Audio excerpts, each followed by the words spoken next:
আজকে তো বাড়িতে কোনো সবজি নেই, রাতে যে কি খাবো তাই ভাবছি। কিছু তো একটা করতেই হবে। কাঁঠাল, এত বড় একটা কাঁঠাল নিয়ে যাব, কেউ দেখবেও না। বাড়িতে তো কেউকে দেখছি না, ঘুমাচ্ছে বোধ হয়। এইটাই নিয়ে যাব আর রান্না করে খাবো। আমার কাঁঠাল চুরি করছেন কেন?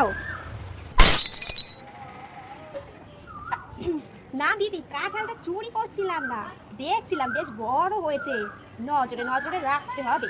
কার নজর কেমন যদি চুরি হয়ে যায়, তাই দেখছিলাম।